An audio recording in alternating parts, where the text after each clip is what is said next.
منی که عمری کبوتر گوهر شدم، با یه نگاه تو به دام عشقت افتادم. رویای گنبد و هر موقع هر کجا دیدم، با یه دل شکسته به آقا سلام دادم. من پر بسته رو تو بخر، منو تا آشیونه ببر. چه جایی بهتر از حرمه، ببینش که چشم جاریه. به خدا وقت دلداریه، حالا چشم من و قدمت. دستم خالیه،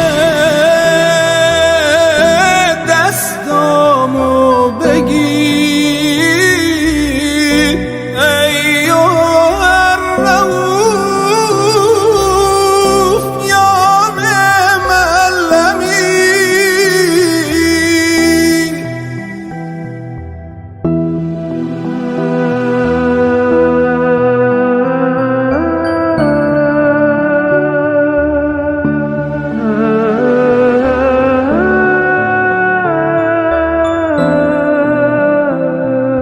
سایه لطف تو افتاده رو سرم جانا، پر میگیره دلم دوباره تا حرم جانا.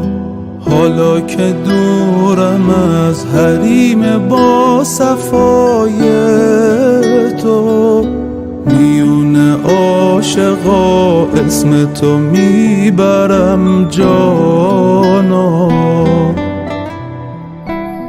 تموم لحظه های منی، تو امام رضای منی. میدونی راضیم به رضات، به طلب ای عزیز دلم. به خدا که مریض دلم، توی تنها مسیر نجات. دستم خالیه،